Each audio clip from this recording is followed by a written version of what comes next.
समाज की जजम पर बैठे न्यात गंगा मेरे समाजजन,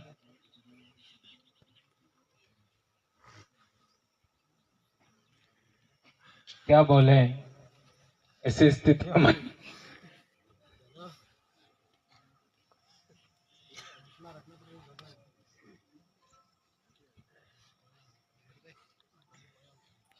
मेरा पिछले दिनों जगदीश भाई के बाद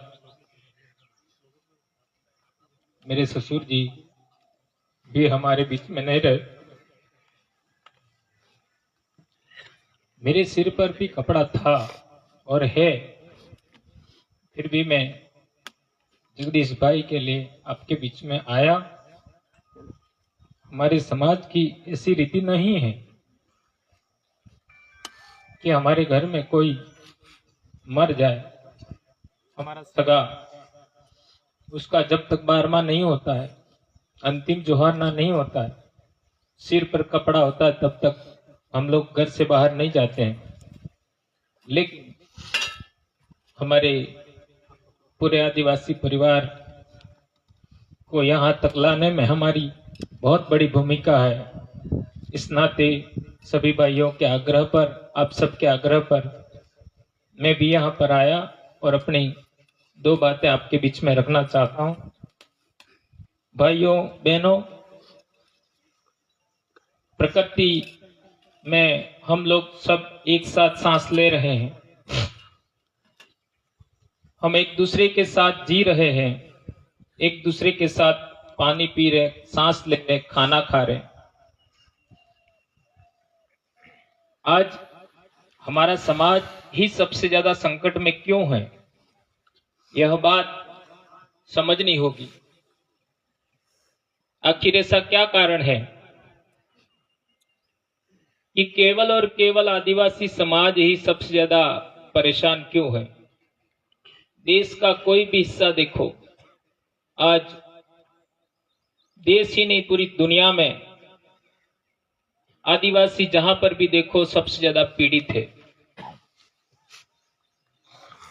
देश से बाहर जाओ, एशिया महाद्वीप से भी बाहर जाओ तो अमेज़न के जंगल हैं, वहां के आदिवासी भी परेशान हैं। आखिर दुनिया में ऐसा क्या है कि सबसे ज्यादा आदिवासियों को ही परेशान किया जाता है। ये प्रश्न हम लोग जितना भी समझ पाए और नहीं समझ पाए हैं तो और हमको समझने का कोशिश करना चाहिए। भाइयों, आज हम हमारे इलाके की बात करते हैं तो हमारे इलाके में बड़े बड़े महापुरुष पैदा हुए। राणा पूंजा भील आप जानते ही हैं, संत मावजी महाराज, संत सुरमाल महाराज, संत गोविंद गुरु महाराज, और आज इस अवसर पर मैं मेघराज जी तावड़ को भी याद करना चाहूंगा। और इसके बाद हमें हमारे इस इलाके में जगदीश भाई को सदा याद रखना चाहिए, ऐसा मैं कहना चाहता हूं। इस इलाके के नाम पर हमारे इलाके में बहुत सारे लोग डरते हैं। कोटड़ा, इसलिए अब आगे क्या कहूं मैं, ऐसा समझते हैं। जब हम पहली बार कोटड़ा गए तो हमें लगा कि ये तो हमारे इलाके का स्वर्ग है। अब स्वर्ग की अवधारणा हमारे पूर्वजों की अलग है, दूसरों की अलग है, ऐसा कहा जाना चाहिए। और यदि पुरातत्व के आधार पर कहें तो 70,000 साल पहले मानव सभ्यता का विकास हुआ, वो कोटड़ा के इलाके में पुरावशेष मिले हैं 70,000 साल पहले।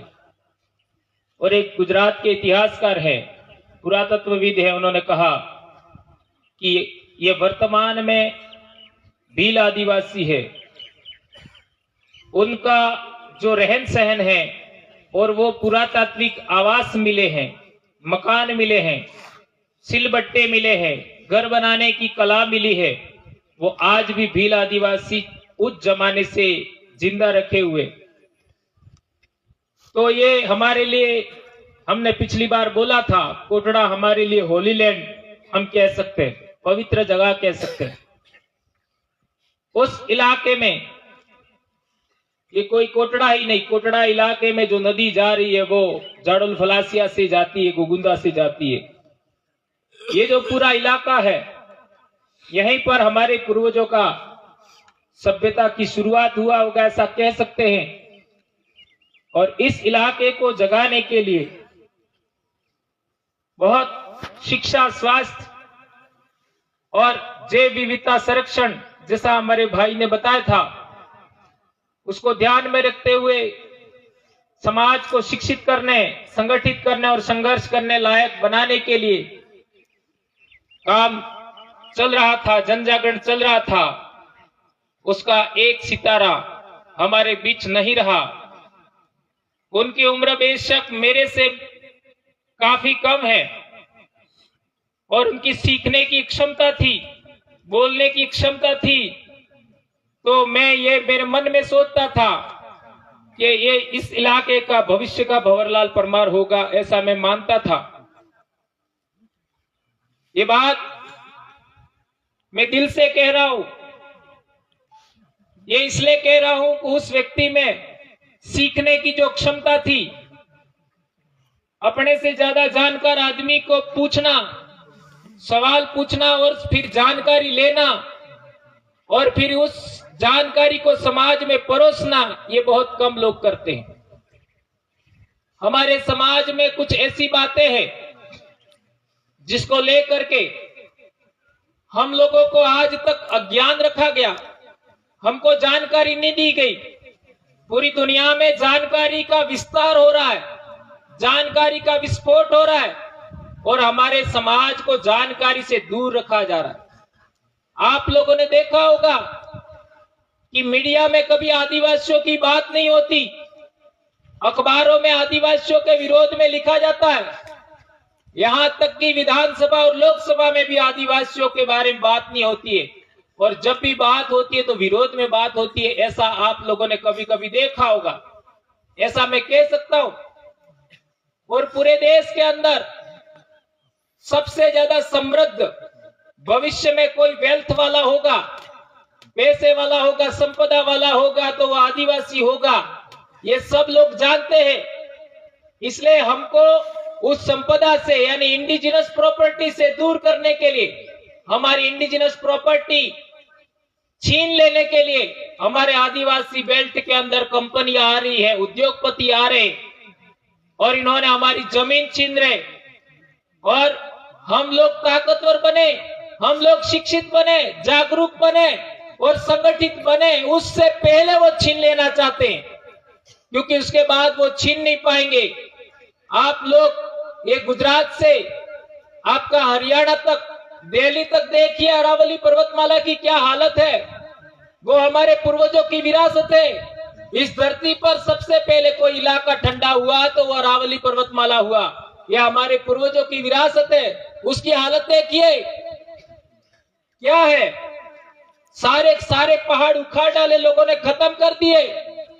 उसको बचाने के लिए हम लोग प्रयास कर रहे हैं। आने वाली पीढ़ी को हम कुछ देना चाहते हैं। मेरे भाइयों बहनों वडीलों, एक बात आप लोग गौर करिए, जो पढ़े लिखे लोग हैं और इस मेरे स्पीच को बाद में भी लोग सुनेंगे, उन सभी से मैं कहना चाहता हूं कि हे आदिवासियों, तुमको जितने धर्म पसंद है जाइए, मुझे कोई दिक्कत नहीं है। तुमको जितने संगठन पसंद है जाइए, मुझे कोई दिक्कत नहीं है। तुमको जितनी पार्टियां पसंद है उनमें जाइए, मुझे कोई दिक्कत नहीं है। जिसकी गुलामी करना है करिए, मुझे कोई दिक्कत नहीं है। लेकिन मेरे एक प्रश्न का जवाब दीजिए। मैं भी एक शिक्षक हूं और शिक्षक कभी झूठ नहीं बोलता। शिक्षक ने जो ज्ञान हासिल किया है वो बच्चों को भी पढ़ाता है और समाज को भी पढ़ाता है। यही तो हमारे देश की विरासत है। हमारे देश के अंदर नालंदा विश्वविद्यालय, विक्रमशिला विश्वविद्यालय, तक्षशिला विश्वविद्यालय, इस तरीके के विश्वविद्यालय थे जिसमें पढ़ने वाले स्टूडेंट पढ़ाने वाले शिक्षक ता जिंदगी समाज को पढ़ाते थे, उसी विरासत को हम आगे बढ़ा रहे हैं। तो मेरा यह सवाल है कि देश आजाद होने से पहले जिन लोगों का जन्म हुआ वो हमारे बीच आज भी हैं। हमारे बीच देश आजाद होने से पहले जिन लोगों का जन्म हुआ वो आज भी हमारे बीच जिंदा है। उनको पूछिए कि तुम्हारे परिवार में, तुम्हारे गांव में, तुम्हारे समाज के अंदर, तुम्हारे जिले के अंदर, तुम्हारे राज्य के अंदर क्या कभी आदिवासी से लड़ता था? क्या कभी पहले आदिवासी से लड़ता था? क्या कहना है आपका? नहीं लड़ता था।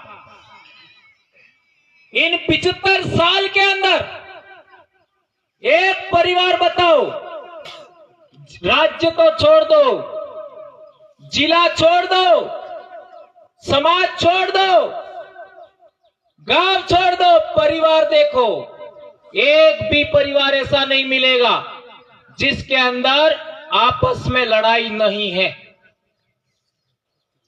क्या ये बात मैं गलत बोल रहा हूं? मेरी बहनों, मेरे भाइयों, ये बात बहुत बड़ी है। जो कौम हजारों साल तक, जो कौम लाखों साल तक कभी आपस में नहीं लड़ी, वो आज क्यों लड़ रही है? जिस कौम ने बाहर के आक्रमणकारियों को सहायता मांगने पर सहायता दिया, अरबों का आक्रमण हुआ, उस जमाने के अंदर हमारे पूर्वजों ने, जो उस जमाने के शासक वर्ग था, उसको साथ दिया। मोहम्मद गजनवी का आक्रमण हुआ, हमारे पूर्वजों ने, उस जमाने का शासक वर्ग था, उसको सहयोग दिया। इतिहास पढ़ सकते हो। मोहम्मद गौरी का आक्रमण हुआ, हमारे पूर्वजों ने उनका साथ दिया। राजस्थान में शेरशाह सूरी का आक्रमण हुआ, हमारे पूर्वजों ने साथ दिया। अकबर का आक्रमण हुआ, हमारे पूर्वजों ने उनका साथ दिया। रजवाड़ों को और अंग्रेजों से जब संधि हुआ, तब रजवाड़ों ने हमको पूछा भी नहीं। अंग्रेजों ने जब इस इलाके में अपना प्रभाव जमाया, तब रजवाड़ों ने हमको ये नहीं पूछा कि हम समझौता करें या ना करें, और उन्होंने समझौता कर लिया। और हमारे पूर्वजों ने सैकड़ों साल उनका साथ दिया। उन लोगों ने अंग्रेजों के साथ मिलकर के हमारे समाज का बर्बादी का रास्ता, पतन का रास्ता, यहां तक कि हर तरीके से दबाने का रास्ता शुरू किया। आपको याद होगा, हमारे पूर्वज अच्छा कपड़ा नहीं पहन सकते थे, अच्छा घर नहीं बना सकते थे, यहां तक कि जंगल में पत्ती, सागवान का पत्ती भी आपका तोड़ नहीं सकते थे। हमारे पूर्वजों को हमने कभी भी दूसरे समाज के लिए काम नहीं किया, मुफ्त में मजदूरी करवाते थे, जिसको वेट कहते हैं। और खेती बाड़ी, पशुपालन, घर के कामकाज में हमारे पूर्वजों को उन्होंने लगाया, उसको वेट वेकार आप सब कहते हैं। इसी वजह से हमारा समाज हजारों साल तक किसी का गुलाम नहीं था। वो समाज दब गया थोड़ा सा, और थोड़ा सा दब जाने के बाद भी हमारे पूर्वजों ने उनका प्रतिकार किया, और उस प्रतिकार का उलगुलान पहली बार धुले विद्रोह में 1881 में हुआ। उसके बाद में मानगढ़ का आंदोलन हुआ 1913 में। उसके बाद पाल, चितरिया, लिलुड़ी, बडली, ये हमारे 4 बड़े आंदोलन हैं, जिसके अंदर हमारे पूर्वजों ने बलिदान दिया, अपना खून बहाया, अपनी बेटियां, अपनी बहनों को खोया, और इनमें गोली मारने में हमारे भी लोग थे, ये बात कभी भूलना नहीं है। ये पहली शुरुआत थी। जो लोग गुलाम हो जाते हैं, जो लोग नौकर हो जाते हैं, वो अपने समाज को भी गोली मारने में पीछे नहीं हटते हैं। ये इतिहास हमें याद रखना होगा। 75 साल में आपने देखा, जो लोग गुलामी पसंद है, जो लोग दूसरों की गुलामी करते हुए अपने समाज को पीछे धकेलने का काम करते हैं, वो लोग आज की तारीख में आपका सरपंच भी होंगे तो वो भी आपको पीछे धकेलने में लगे। ये बात आप समझ सकते हो। जो लोग प्रधान है वो भी आपको पीछे धकेलने में लगे हुए, जो एमएलए हैं वो भी आपको पीछे धकेलने में लगे, एमपी भी पीछे धकेलने में लगे। इसी वजह से आपका आरक्षण के साथ कुठाराघात हुआ। हमारी जनसंख्या पूरे देश में, आदिवासियों की जितनी जनसंख्या है पूरे देश में, एससी की जितनी जनसंख्या है, उनका उसी अनुपात में आरक्षण होना चाहिए। हमारे लोग कब से मांग कर रहे हैं और उन लोगों ने तो 30 मांगा, इन्होंने 50 दे दिया। ये किसने साइन किया? जो तुम्हारे अपने थे उन्होंने साइन किया। तुम्हारे इलाके में जितना खनिज संपदा है, जितना पहाड़ों को खोदा जा रहा है, जितने डैम के नाम पर तुमको विस्थापित किया जा रहा है, पूरे देश की बात कर रहा हूं मैं, इस इलाके की बात नहीं करता। पूरे देश में जो भी हो रहा है उसका साइन किसने किया? किसने साइन किया? उनके सरपंच, हमारे खुद के सरपंचों ने साइन किया। उन सरपंचों को साइन करने के लिए बाध्य किसने किया? हमारे एमपी एमएलए ने साइन किया। उनको बाध्य किसने किया? उनको बाध्य किया है टिकट देने वालों ने, उनको बाध्य किया है जिताने वालों ने। हमारे वोट का कोई मोल नहीं रहा। आज की तारीख में हम लोग देखते हैं तो 70-75 साल, आपका 75% जो जनसंख्या है उनके वोट की कोई कीमत न रही और 5-10% वालों की कीमत हो गई। ये बहुत बड़ी समस्या है मेरे भाइयों। आज की तारीख में हर एक गांव में, हर एक जिले में, हर एक राज्य में, पूरे देश में आदिवासी लोग क्या बोल रहे हैं कि हमारे नेता खराब है, हमारे एमपी एमएलए खराब है। अरे भैया, एक खराब होगा, 2 खराब होंगे, 4 खराब होंगे, राजस्थान में खराब होंगे, गुजरात में खराब होंगे, मध्य प्रदेश में, महाराष्ट्र में और आपका दूसरे राज्यों में, तेलंगाना, आपका उड़ीसा, झारखंड, छत्तीसगढ़, पश्चिम बंगाल, जितने भी राज्य हैं, केरला में, कर्नाटका में, अरे हर जगह सारे का सारे आदिवासी नेता खराब है क्या? ये सवाल बहुत अहम है, ये बहुत बड़ी बात है। जो लोग कभी भी अयोग्य नहीं थे वो पिछले 75 साल में अयोग्य कैसे हो गए? उसके लिए जिम्मेदार है पूना पैक्ट का करार 1932।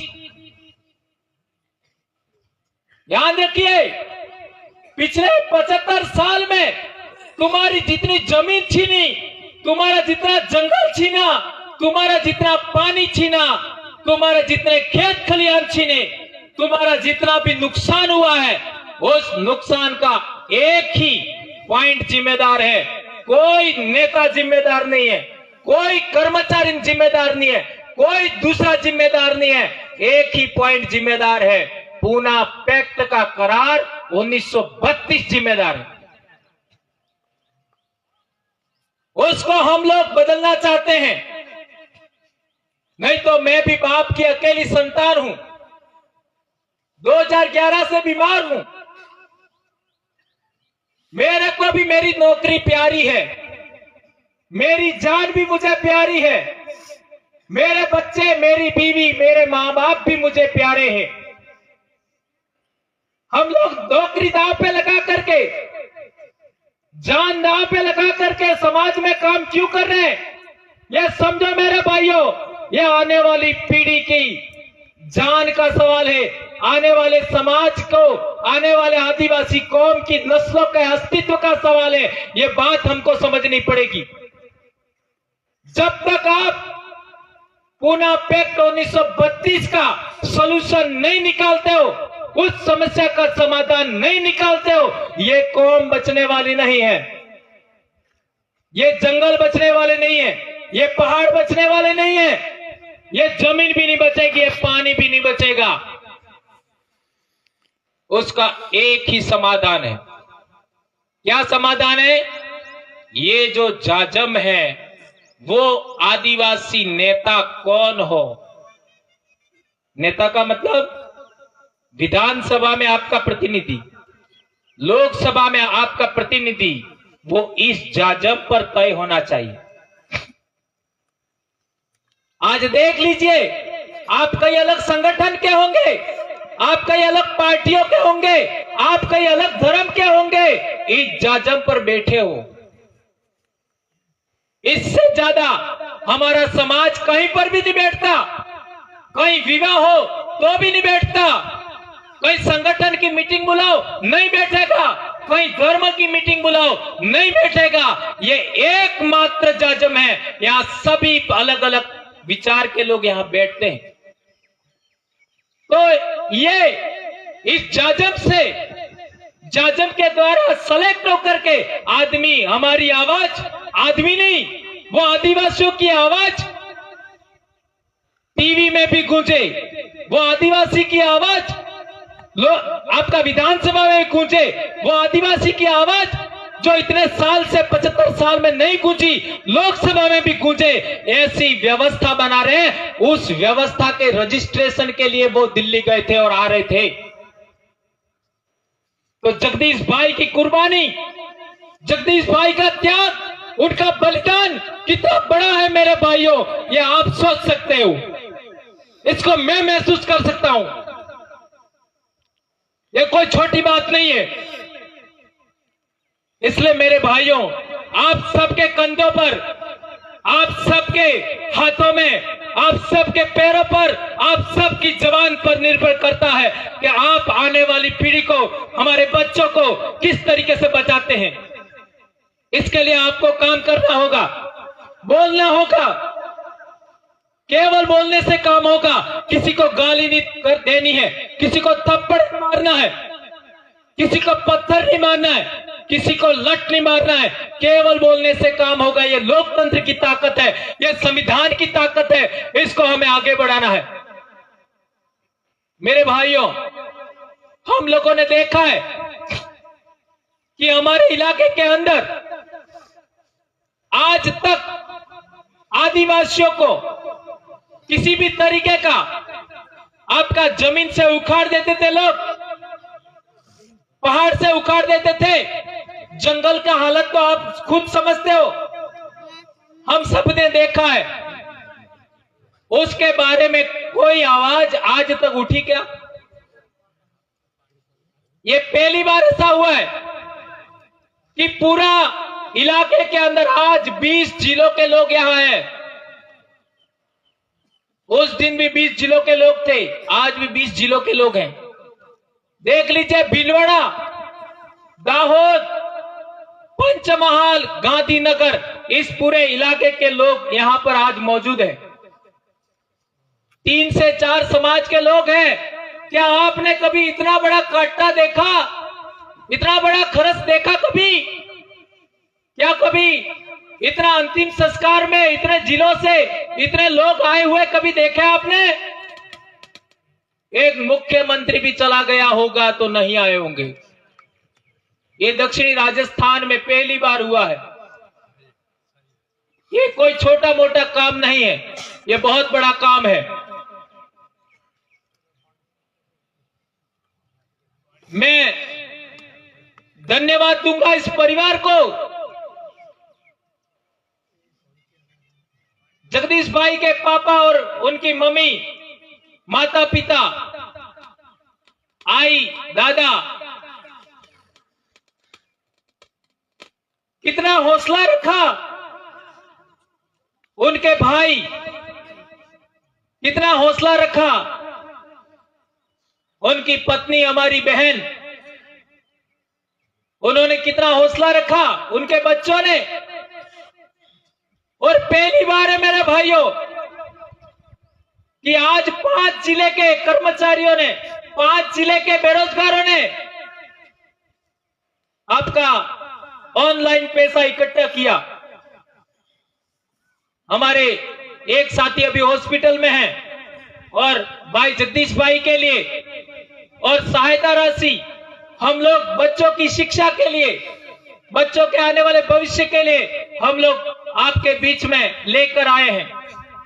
ये स्वेच्छा से हुआ, किसी ने कहा नहीं। लोगों ने हमको फोन किया कि क्या करें, कैसे करें, तो हमारा एक ही संगठन रजिस्टर्ड है,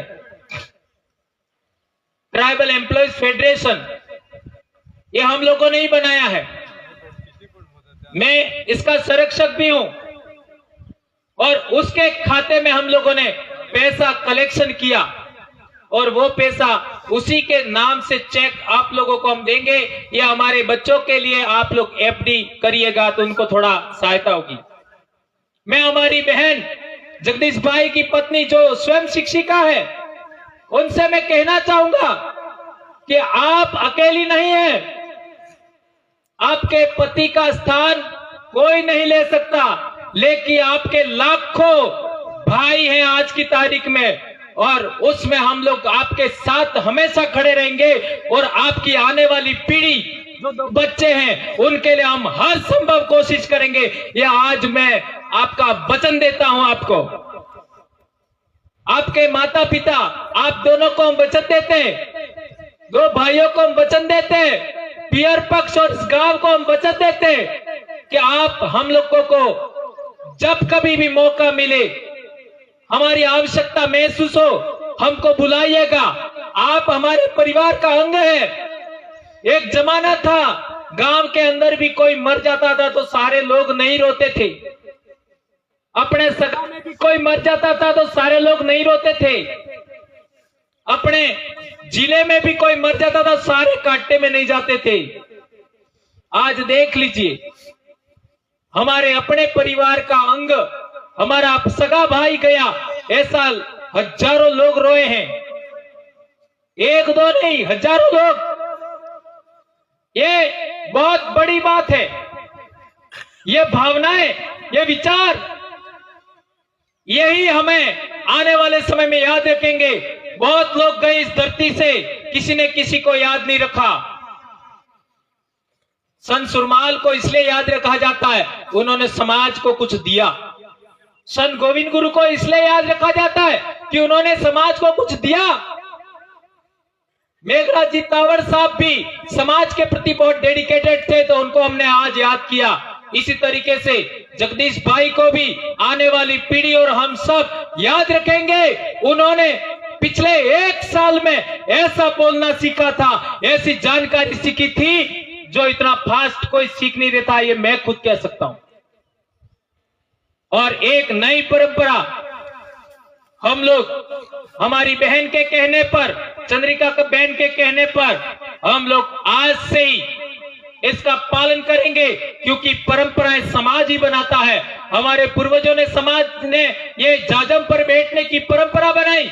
हमारी एक बहन जो अरब सागर के किनारे से आई है, भावनगर से, उनके कहने पर हम कहना चाहेंगे कि शुभ अवसर पर हमारे समाज के अंदर कोई महिला विधवा हो जाती है तो वो उसमें शामिल नहीं होती है।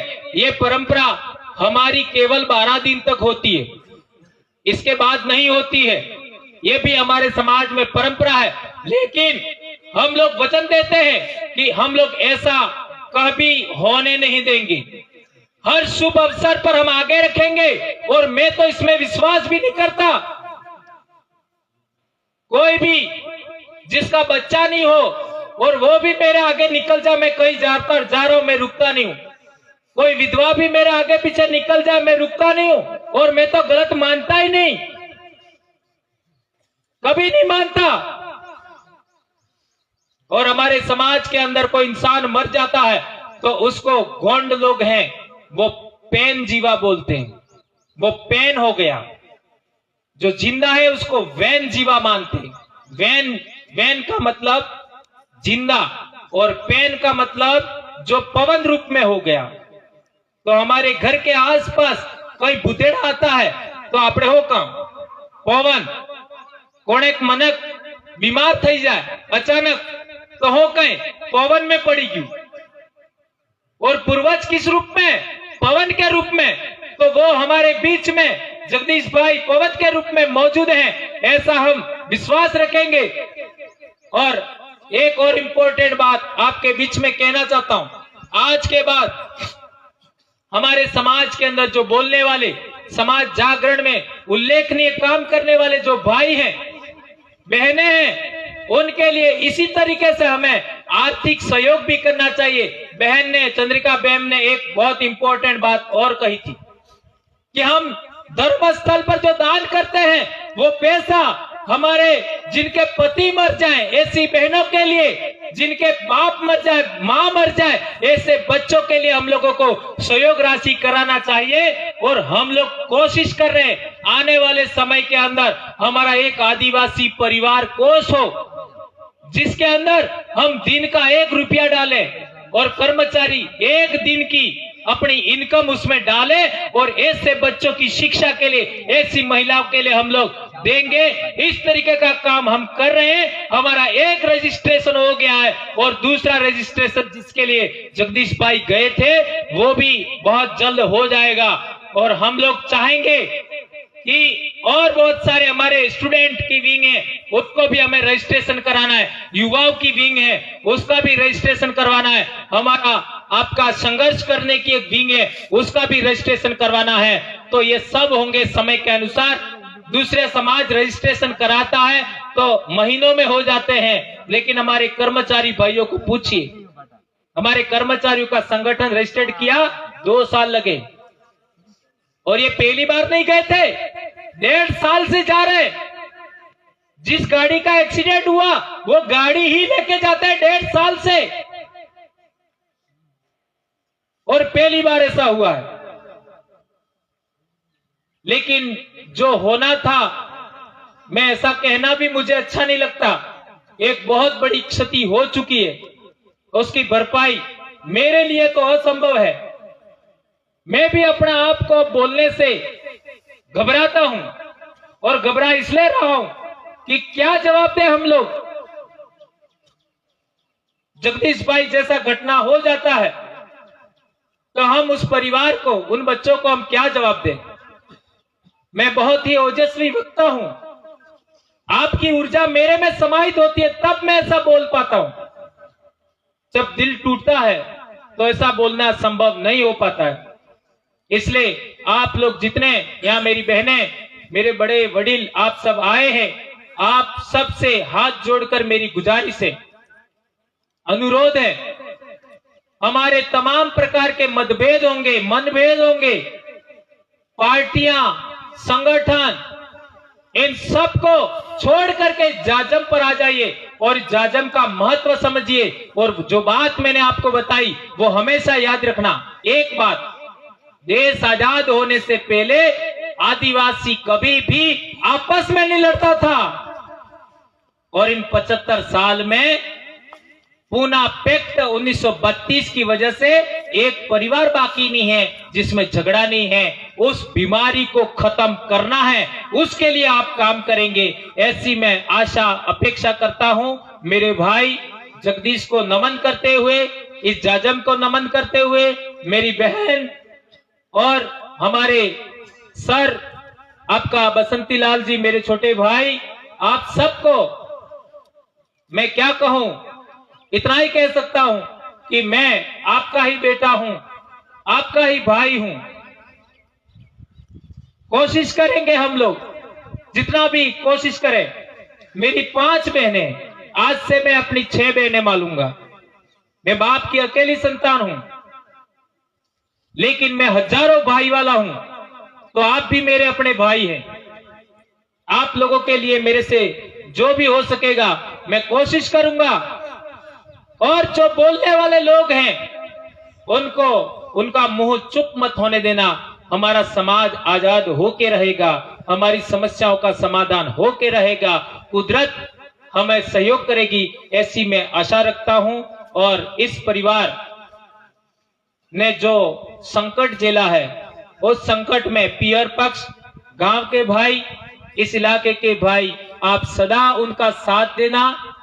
हमारा जो भी आपस में झगड़ा होगा हम लोग निपटा लेंगे समाज की जाजम पर बैठ करके, लेकिन इस एक मामले के लिए आप लोग उनका सदा साथ में रहेंगे, ऐसी मैं आशा अपेक्षा करता हूं। इस जाजम को नमन करता हूं, कुदरत को नमन करता हूं, हमारे जगदीश भाई मन्नारे को भी नमन करता हूं। और आज की तारीख में पेन, मैं बताना भूल गया, पेन का मतलब देवतुल्य, जो मर जाता है उसको पेन बोलते हैं, देवतुल्य ऐसा हमारा माना जाता है। उसी को, उस परंपरा को हम आगे बढ़ाएंगे। धन्यवाद, आभार।